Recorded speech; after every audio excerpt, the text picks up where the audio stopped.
Isa na namang nakakamanghang batis na ating natagpuan sa probinsya ng Rizal. Ang batis na ito ay nagtataglay ng malinis at malinaw na tubig at galing mismo ito sa bukal. Ito rin ay napapalibutan ng luntiang kapaligiran at naglalakihang mga puno. Bago natin marating ang malaparaisong lugar na ito, ay ito muna ang ating madadaanan. Para sa video na to ay ating itatampok ang isa sa pinakamalinis at pinakamalinaw na batis dito yan sa probinsya ng Rizal. Kaya naman ay sabay-sabay natin tunghayan ang ganda ng lugar na ito at ang daanan bago ito marating. Pagdating naman dito ay kakanan ulit tayo papuntang Daranak. Ito kasi papuntang Taglitao, Daranak, yan, dito na lahat. Bale, ito na yung magiging daan natin. Tato pa rin. Kaya sport pa rin siya. Sundan lang natin yung video para bibigay ko yung lagyan ng daan. Ito pa rin siya. Bale, ganito lang. Madilim naman siya, hindi siya mahilit. Pagkipado mo ito. Kapag sinireksyon mo ito, papuntang Daranak na. Tapos magpapita ko mamaya yung papasukan. Papunta dito sa Daranak.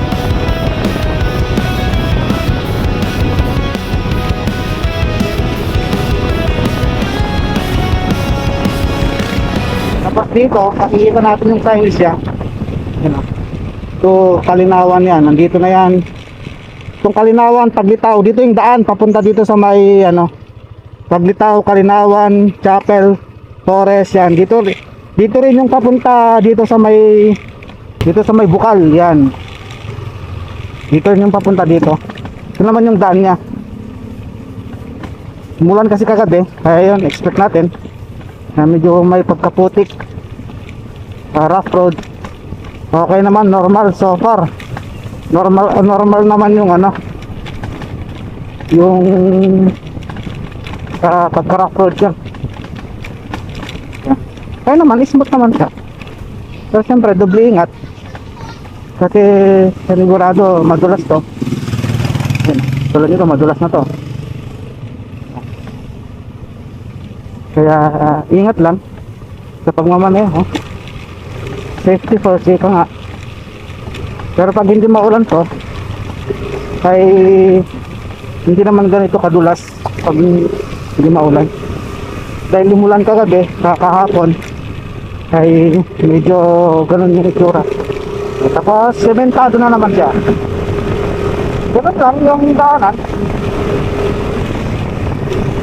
Ito, balas sundan lang natin itong dito para may idea kayo. Sundan lang natin to, itong video na to para may idea kayo kung yung mga itsura ng daan. Pero kita nyo naman, sulit naman yung lugar na pupuntahan. Marami kasi nagreklamo na pangit daw yung daan, ganun. Depende kasi yan kung paano mo yung ma-appreciate yung daan. Pero syempre kasi is looban tsaka nature. So mag-expect ka ng mag-expect ka na lang ng ang daanan ay medyo lubak, gano'n.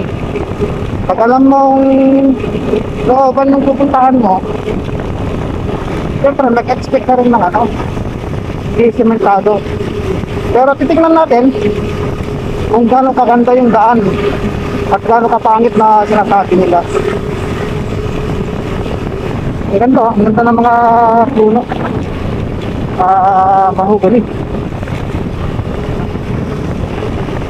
Lalaki malilim lang ang daan, malilim lang yung daan dito. Ito naman yung kaganda yung hindi ka maiinitan at pumunta ka rito. Ito, rough road na naman siya. Ordinaryong rough road lang naman hindi naman yung rough road na rough road.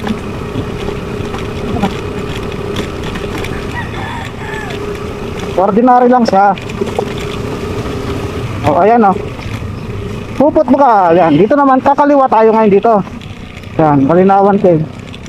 Wala pa kasing nakalagay dun sa pangalan niya na Balete Bukal. Kasi hindi tayo na-waste. Oo nga pala, pag i-waste nyo yan, paglitaw muna, paglitaw falls ang i-waste nyo kay Google Map nyo. Kasi hindi pa lumalabas sa Google Map. Ayun mo lang ilalagay nyo pag pumunta kayo rito. Ito na yung daanan na sinasabi nila. Pero para sa akin, all goods naman sila. Hindi naman sila nakakahirap compare sa ibang napupuntahan namin na mahirap talaga yung daan. Dito ay may kulay. Yes, wala pa rin tubig. Ay, may konting tubig na. Yan na. May konting tubig na. Wala, yung bilog. Ito na yung mahogany. Sa pinakamagandang spot din to. Para sa picture, ang ganda. Kala mo na ang island. Yan na. Ganito naman yung rough road. Hindi naman siya rough road. Ordinary lang naman. Yun o. Tapos ang ganda pa ng background mo. Yan o. Ito napakaganda o. Tapos madadatnan mo yung napakagandang paliguan. Solid. Napakaganda.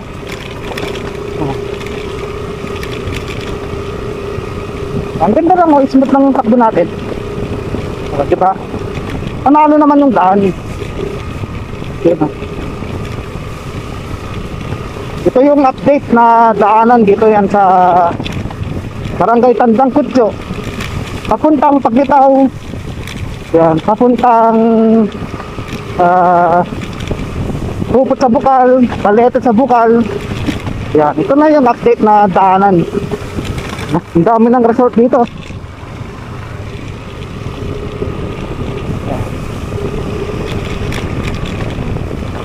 Diba? Diba? Maganda naman yung daanan eh. So, balik na yung daanan natin. Dire-diretso lang tayo. So, merong ano dito. Anong nangyari? Nasiraan siya ng manong.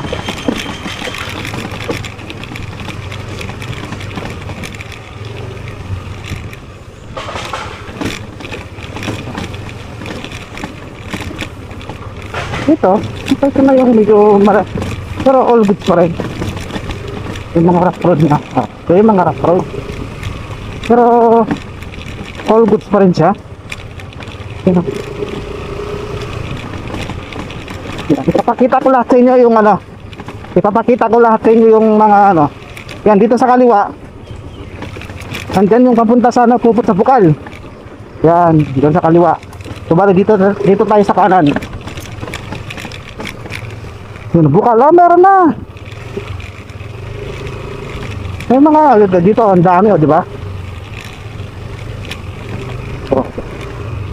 Ang dami dito, ang dami ring mga nature spring resort dito, natural spring resort. Hidden Lagoon, nandito rin ang Hidden Lagoon, Kalinawa. Yan. Nandito lahat, oh. So, ayun pinakita ko na yung daan. Para sa buong detalye, tsura ng daan. Yan. Ganito yung daanan. Yan. Pero sa akin, all goods pa rin to. Yan. Is normal. Sa isang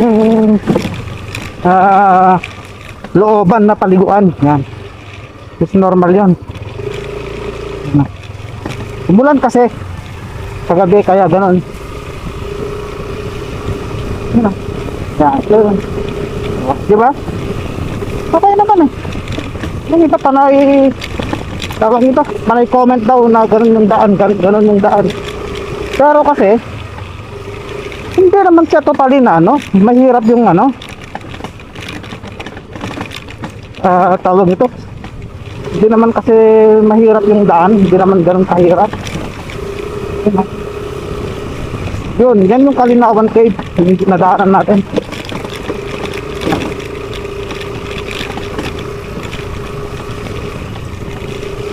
Siguro pag manipis yung gulong mo dito, Medyo ano lang, pero all goods. Diba? All goods guys, diba?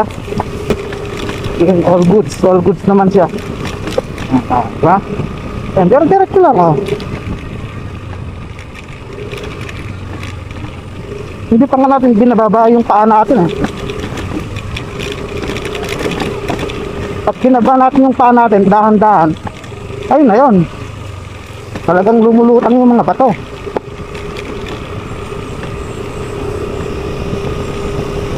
Normal na rough road. Bilang looban na barangay. Dito yan sa Tanay Rizal. Yan. So ay barangay Tandang Kutyo. Sa bayan ng Tanay. Sa probinsya ng Rizal. At anong sasakyan mo naman dito pwede. Pero kung lowered ka, mga sedan na maliliit, na lowered o kayo ano, dahan-dahan lang.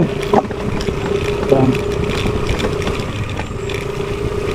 Pero nakapasok na kasi dito. Nadala ko na yung kotse dito.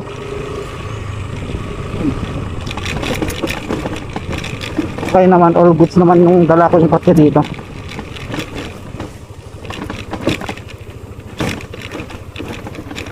Ha? All goods naman siya eh.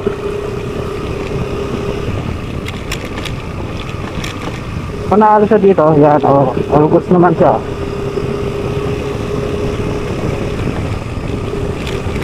Yan, train kaanan, yan.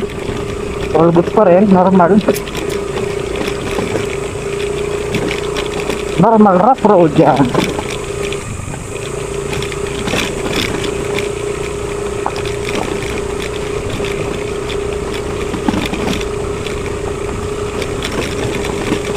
All goods, all goods.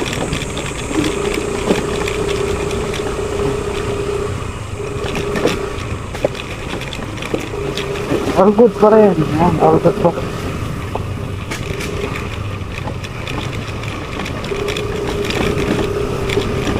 Pero siyempre, doble ingat pa rin yung pagmamaneho dito. Yan. Diba? Napakaganda, napakalilim oh. Yung maganda rito, hindi mo ramdam yung init. Yan. Ito yung Paglitaw Falls. Yan. Dito muna kayo magtanong kapag papunta kayo sa may Puput, sa may Balete, sa may Bukal. Ayan. Pero dediretso tayo para ipakita ko sa inyo. Yan o. Pakita ko sa inyo yan. Diretso lang tayo. Yan.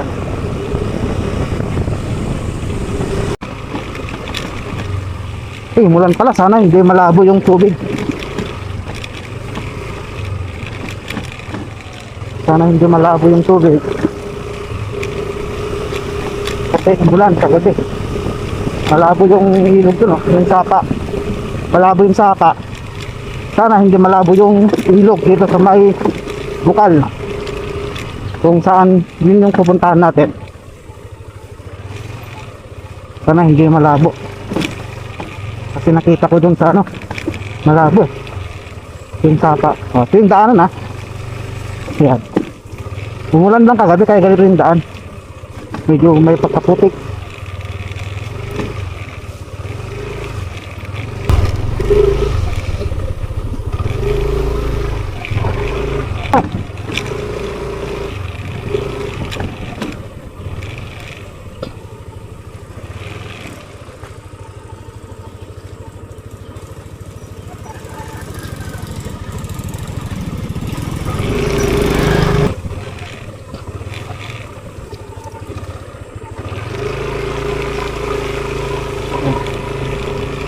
Paglakan lang natin.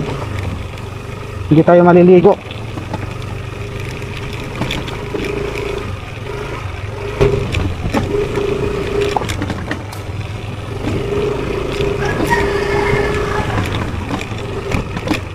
Alam ano yan?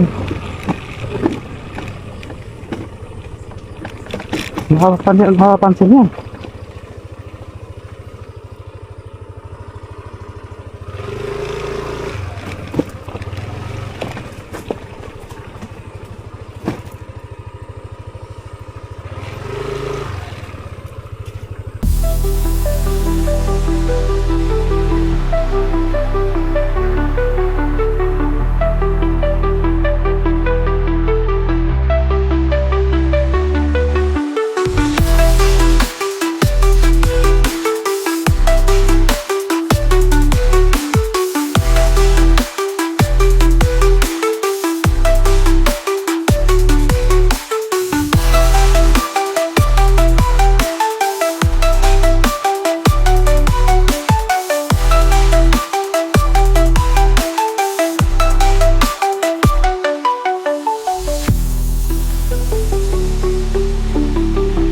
Munting paalala sa lahat ng pupunta rito na panatilihin nating malinis upang mapanatili ang ganda ng lugar. Iuuwi natin lahat ng ating mga basura. Kung gaano kalinis at kaganda na ating nadatnan, ganun din kaganda at kalinis na ating iiwan. Maaaring ibahagi din natin ito para malaman din ng iba na mayroon pala ganitong kagandang paliguan na malapit lang sa Metro Manila.